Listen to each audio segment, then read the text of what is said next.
Chapter 5. Introduction. The girl did not immediately understand where she woke up. The most delicate tropical freshness was blowing from the open balcony. The morning light poured in a wide stream into her room with a view of the ocean. Anna stretched herself sweetly on the snow-white sheet and, smiling, mumbled to herself, "Good morning."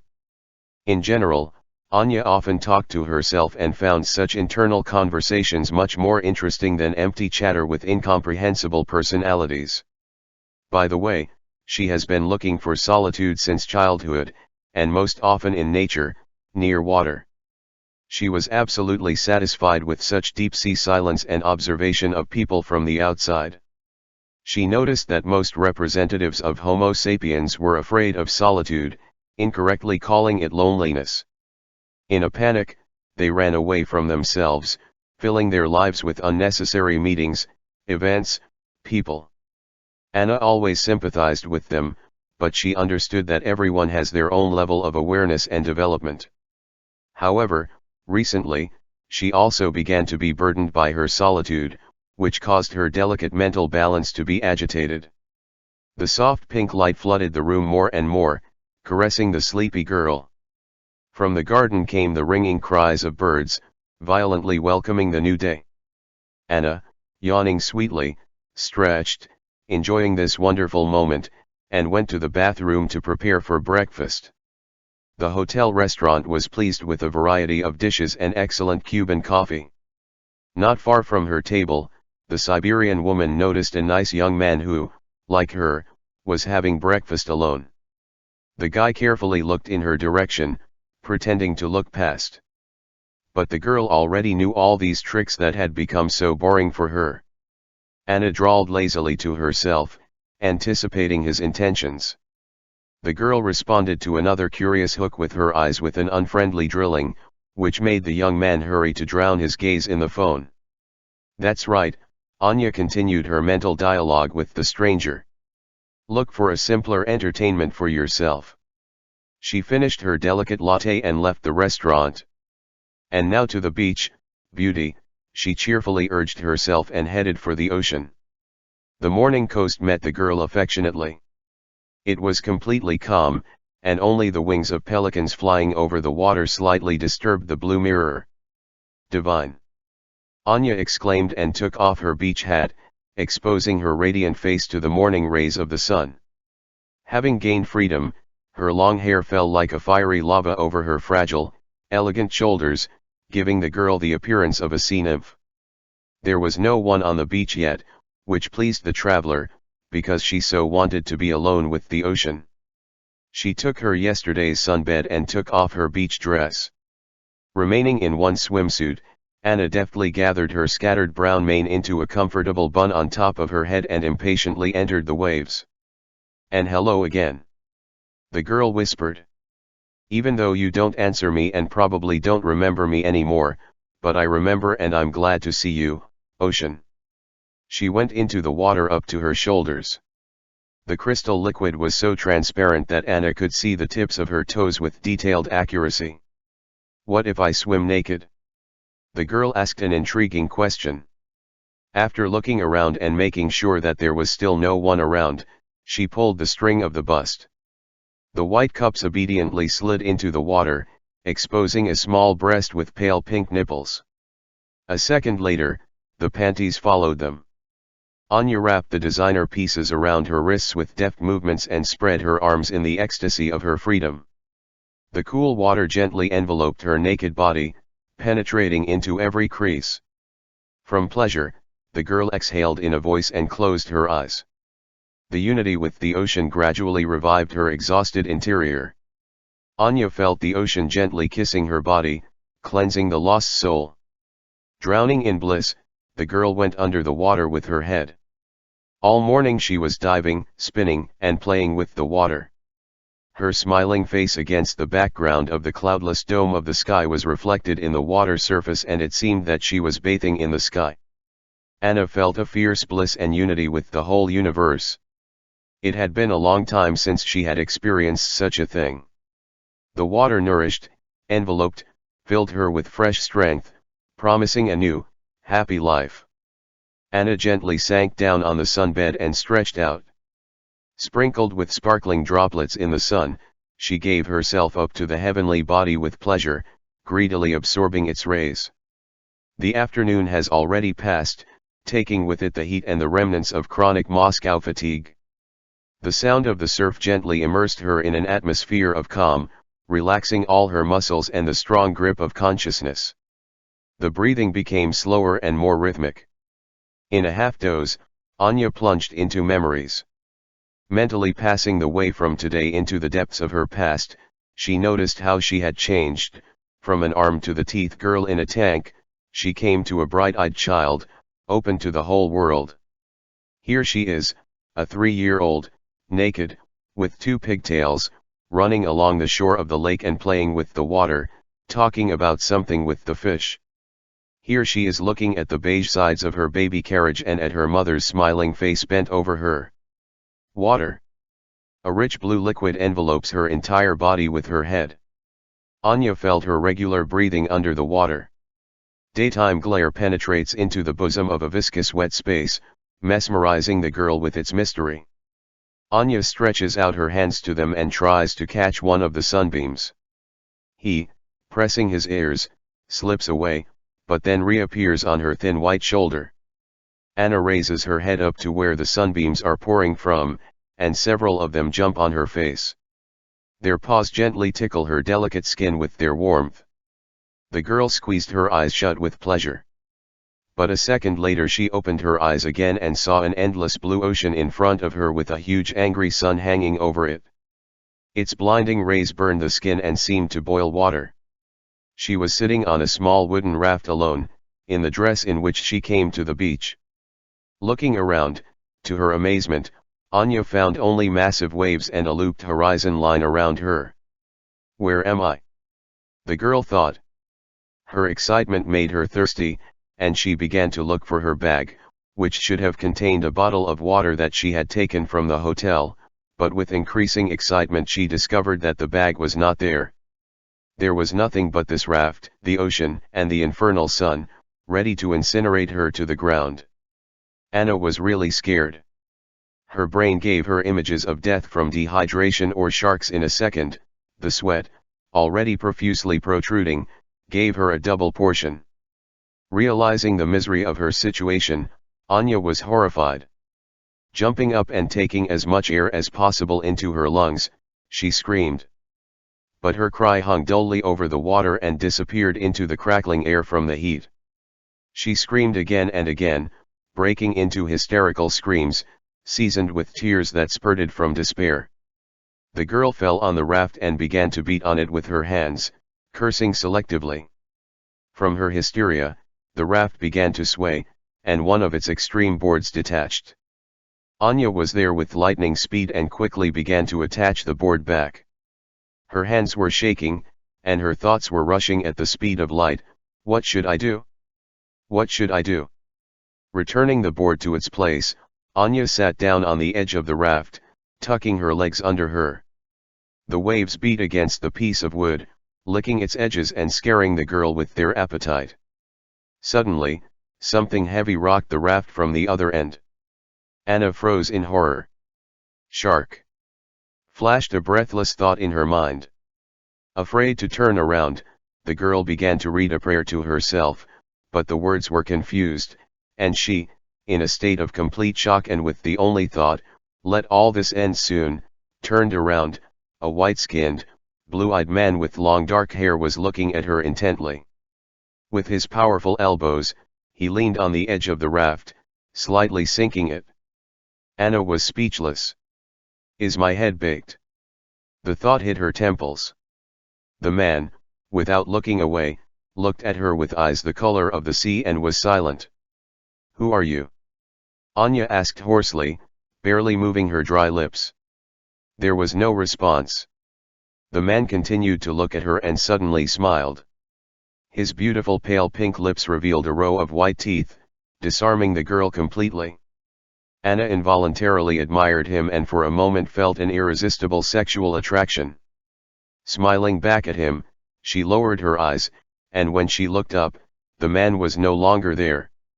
Looking around in search of a beautiful stranger, the girl sat up and woke up. The sun was already setting, and it was getting a little chilly. Anya lazily moved her head, feeling her body stiff without movement. Ah, those sea dreams again, she thought listlessly. But what a beautiful man I dreamed of. The girl started up, coming to herself. I think I've seen him somewhere before. Yes, that's right. I dreamed about him on the plane. It was him. The same look and feel. What would all this mean? Who is he? Why does he come to me in my dreams? Anya got excited, replaying various versions of the scenario in her mind, pulling on a rumpled dress. The memory of him made her feel so good that she didn't need anything more. Just to see him again, but in reality. Oh, I would definitely be happy with such a man, thought the excited girl. At least he will make beautiful children from him. She suddenly reduced her fervent fantasies to a domestic female worldview, entering the room. Anna came down to dinner neatly combed and noticeably tanned. As she passed the buffet table, she noticed the same young man she had seen at breakfast. Meeting her eyes, he politely inclined his head in greeting. In response, Anna forced a sweet smile and quickly looked away. It's him again. He also says hello. Apparently, we will have to fight back. The girl sighed and chose the farthest table for herself. For dinner, as the main dish, fleshy lobsters were served, just removed from the grill. That's what 5 stars means, the gourmet smiled to herself. May I always live like this? A dark-skinned waiter came up and politely asked what kind of drink the guest would prefer. Anna chose chilled mineral water. The lobsters were divine. Slowly enjoying her wonderful dinner, Anna stared out the window at the hotel garden. Lost in thoughts about his beautiful trees and what she would do after dinner, the girl did not notice how her stranger approached her. A pleasant voice suddenly sounded on the edge of her attention. Good evening. Anna almost choked on her surprise. She turned around abruptly and, seeing the same guy, casually said, Good afternoon. Do you mind if I join you? The young man continued, leaning towards a nearby chair. Yes, of course, have a seat, Anna said, chewing the final portion of lobster, and thought to herself, well, it started. My name is Alexander, let me ask, and you? Anna, the girl replied stiffly. Nice to meet you, Anna. The girl nodded indifferently in response. I noticed you at breakfast alone, Alexander continued, and seeing you alone again now, I decided to come over to meet you. I also came alone. It's very nice of you, Alexander, but I'm not looking for company, you know. Anna interrupted him, not hiding her dislike. Yes, I understand, me too. Otherwise, I would not have come here alone, the young man replied in confusion, realizing that he was not welcome. The pause was followed by a second attack. You arrived yesterday, didn't you? It's just that I've been here for more than a week, but I haven't seen you before. That's right, the girl replied coolly and looked at him intently. She nervously picked up her glass of water and took a sip. And why did you come alone? Suddenly, unexpectedly for herself, Anya asked. I wanted to rest from everyone and everything, the young man replied, watching her graceful movements. So, I'm not the only one looking for solitude from the worldly bustle, the girl emphasized, raising an elegant eyebrow, thereby hinting to the interlocutor that she still does not want to communicate with him. Yes, you're right, Anna. I'm sorry that I disturbed your peace, Alexander continued, embarrassed. If you allow me, I will show you the nearest neighborhood, so that you will not get lost here in the evening, and then, I promise, I will disappear from your horizon, okay? Idiot, Anna thought to herself, and she smiled. I'm sorry if I offended you. I just don't like all this small talk about anything. Then let's talk about the cube. Alexander cheered up and smiled back at her. Anna noticed that his smile reminded her of the one she had seen in her dream today. Compared to you, I am already a local here, the interlocutor continued to smile, which aroused the interest of the girl. Yes. Anna slurred, hiding her confusion behind a glass. If you have finished your dinner, I suggest you take a walk. There is a nice cafe nearby, right on the beach, with good local beer. Do you like beer? Anna looked thoughtfully at Alexander, trying to find in him some more resemblance to that mysterious long-haired man from the dream, but alas, there was another person sitting in front of her. We can try it, she muttered a little confused and casually put the glass on the table. They stood up. The black tight dress emphasized the girl's petite shape, and she, a little embarrassed, hurried to cover herself with her white windbreaker, quickly throwing it over her shoulders. It was warm and slightly windy outside. The air was filled with the scents of tropical flowers, rum, and cigars. Couples strolled here and there, creating a romantic mood. Watching them, Anya relaxed a little. After all, this guy just offered to take me for a walk and show me around, she relented. The cafe was really close to the hotel. It lay like a long, winding eel along the coast, attracting tourists with its proximity to the sea and beautiful Cuban music. Dark-skinned musicians clearly beat the rhythm on shiny instruments, drums, keys, percussion. The saxophonist languidly brought out a beautiful melody, and a plump, short vocalist sang with a charming, rough timbre. Anna involuntarily listened. Her love for music burst out of her in a sudden voice wave, gently merging into the overall musical pattern. Wow! You have such a beautiful voice, Anna. Are you a singer? Her new acquaintance asked her, intrigued. I was once, Anya answered and sighed in annoyance. It was my dream. I wanted to give people my voice, but then, well, I don't want to talk about it. Of course, we cannot talk. It's just that you have a very beautiful voice, Alexander repeated carefully. They went into a noisy cafe and sat down at a cozy table with a view of the sea. The evening ocean gently blew its salty vapors into the open space, giving visitors moisture. Anna looked into the dark distance. The clear-eyed Venus has already lit up in the sky, attracting the eyes of tourists who are in love with it. The almost full moon was rising nearby, magnetizing the water under it. The waiter brought beer in long, steaming glasses. The drink quietly rustled with fragrant foam, releasing small bubbles. The young people clinked glasses, looking sweetly into each other's eyes, and sipped their glasses. The rich, sweet bread taste gently dissolved in the girl's mouth, giving her pleasure. Anna, you are from Moscow, right? Yes, and you, Sasha? Also. I was born in Moscow. I grew up there, got an education. Now I work together with my father in his company. But to be honest, I'm a little tired of it. From Moscow or from working with my father? Anna picked up trickily, pouring another sip of the amber drink into herself. And from both, Alexander waved his hand. You see, there is such an even life there. I always know that I have tomorrow. Well, how to say? I, for example, have lived such a life in Moscow that is steeper than on a roller coaster, without a safety net, Anya noticed and grinned, raising her eyebrows nervously. Weren't you born in Moscow? I was born in Siberia. The girl deliberately sang a phrase from a famous song. They both laughed. In conversation, Alexander was very nice, and Anna even felt a little embarrassed that she first combed him under a common comb. He turned out to be an interesting, intelligent, and well-mannered young man a little younger than her. The realization of this completely discouraged Alexander, because he thought, like everyone who actually saw Anya, that she was at most 25 years old. Gradually, either a beer or a pleasant evening relieved the tension of the first meeting, and the young people switched to you.